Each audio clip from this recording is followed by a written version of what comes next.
Everybody, it's Chris. Welcome to Studio J, presented by Come Here and See. In the studio today, the 180s. Hey. Thank you for having us. Yeah, it's Daniel Cook, Autumn Brand. Welcome. Thanks for having us. New album Yep. today. Yep, pretty exciting. Wow. Are you nervous? I don't know. Do you feel nervous? It's only taken 3 years of our life, So Yeah. yeah, I mean, we hope it's received well, and it's called Minefields. It's available everywhere. Yeah. I'm more excited. It's all been such a blur. Yeah. Yeah. Let's go. You just mentioned the 3 years. Let's go back. When did the 180s become the 180s? Give us the backstory. Well, Well, we were in a band called Reveille together Yeah. for I guess a few years. quite a few years. Yeah. That band kind of took it fell apart as bands do sometimes. Mhm. That started with our label kind of falling apart, and then Yeah. But also while we were writing what we thought was the next New Reveille album, we started to realize this stuff sounds like something else. Yeah, it's just different. Yeah. So What do you mean? I guess it wasn't really. Well, first of all, he and I were writing the songs Okay. together, and I think a lot of the songs on the New Reveille album had been mostly written just solely by you, and so I think, well, you and George Hodge, yeah, and some other writers, but I think maybe when I came into the mix and started writing, the songs were changing a little bit. Yeah, definitely. And plus, there's just been, I think we were writing from more of a personal place. Yeah. There's some parallels between the two of our lives, and we were just kind of writing through, working through some of that as we wrote. Right. And that was just kind of coming through in the music. So it was just different. Okay. Yeah. But because we wrote this kind of over a period of time, there was a lot of development. Sort of the first chunk of stuff we wrote is a little more gloomy. And then as we kind of came out of the funk toward the end, songs like No King and Nightmare Baby. Yeah, well, and the pandemic too was Right. Oh, yeah, sort of big a time. starting point for us, and I think, like a lot of people, that's when the project really started to take shape. Because at first we had these songs, we didn't really know. I was I don't know if I can be a lead singer or want to be a lead singer. I was I don't think I can do it. I was scared. Yeah.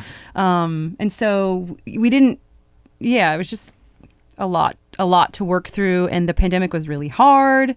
And yeah, like a lot of artists, I think it started out as a pandemic project, and that's really, I think, where sort of the gloominess comes from too. True. Yeah. But at some point in that process, you start feeling oh, this might be something. I like this. Yeah. Yeah. Yeah.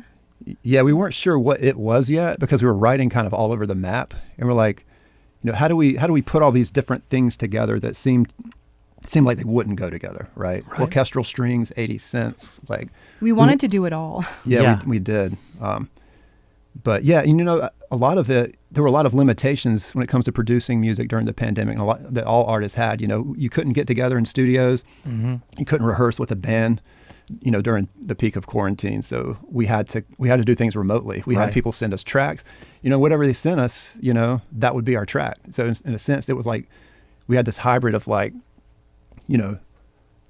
lot of foundational elements were one take, right? You have a drum track, I guess this is our drum track. Yeah. And there were great tracks, but we would have to build off of those. And as we did, we would spend just countless hours toiling over it, trying to find our way, find the sound. We drove across the country at some point because we were so... Yeah. We found our sound in the desert, maybe, or something like that. Yeah. So what's the album sound like? Somebody goes and plays it right now and they hear what? What are they getting? Well, it's going to be a mixture of different things, but there's elements all across the board that are the same through the song. So, Americana instruments. Yeah. So, but paired with instead of fiddle parts, we recorded we did. He was saying orchestral style. So so just a lot of variety in there. Yeah. I mean, what we're all familiar with is probably the single we're playing right now, which is Two Jet Planes. Yeah. Yep. And that's a great song, but there's you're saying there's other, when you go into the album, it's going to sound similar and different at the same time. Lots of different stuff. Yeah, and also 80s synthesizers. Different eras, different genres, Yes. Yeah, there's, a few songs that are a little more 80s feeling, and one song that's maybe a little more 90s. And, formative years of writing and creating music were the 90s. I think she was up in the Pacific Northwest. I'm in the Southeast, right? So we have kind of, we have different music and different kind of cultural things going on around us. But same era. So you both live here now, right? Mm-hmm. But are you originally from here or no? I'm from the Pacific Northwest. Oh, okay. Yeah. Okay. So he's from here. Yeah, I grew up here. Yeah, you grew up here? Okay. Yeah. All right. So you bring those different experiences into your music. I think so. Yeah. And some of that was unconscious and some of it was conscious. It's like, why can't we bring in pedal steel guitar with this, really prominent sawtooth synth, right? Let's figure out a way to make it work. You wind up with like 300 tracks and then you're just carving through it. That saying, it's not production, it's reduction. That was very true of this. Like just carving it out of clay. Well, and to that point, so we produced and mixed the album ourselves. Oh, wow. In our home studio. So that's kind of amazing. There was a learning curve. Another reason it took. I was going to say, is that good or is that a bad thing? I mean, because when you produce it somewhere else, there's usually a producer, right, that's sort of pushing you one way or another, which I guess could be bad or good. Yeah. Did you have that in this scenario, or was it just the two of you? It was just the two of us. Yeah. I think it was like a pretty far departure from the new Reveille album we had done in Nashville, because that was like we're at a big studio and we have a producer and we're just recording, like everyone has their parts they record and then that's the song. And so this was, we did this completely independent and we had full control of everything. And it's different. Exactly. I mean, I think it's a trade-off. Like there were times where I was like, man, I really wish we had a producer engineer right now who you can trust. But the like control freak in me wanted to be able to push all the buttons and like instead of standing over somebody's shoulder. But like I think we both have a newfound respect for like people who do that part of it for a living, and like certainly not be opposed to, going that route again, because it lets you have the bandwidth to just focus on the writing. But in a strange way, the pandemic kind of like gave us some opportunities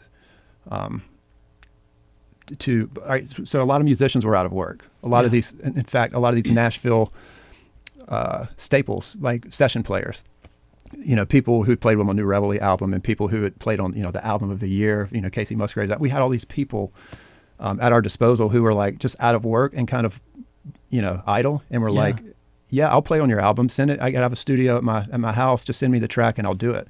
Whereas usually they'd be totally booked up. Oh, right. So it's kind of a weird kind of irony there. Yeah, it kind of worked out. Yeah. There's an album release party coming soon, right? Yeah, next Friday at King's on the 25th. And Jack the Radio is going to be out there as well. Yes. And George, of course, was in New Reveille. Yeah. Right? Yeah. Good friend George, and then this great duo out of Wilmington, Courtney Lynn and Quinn. Oh, cool. Yeah. Well, great. I'm sitting here contemplating whether I want to reveal the big secret of Autumn Brand. Well, you are the voice.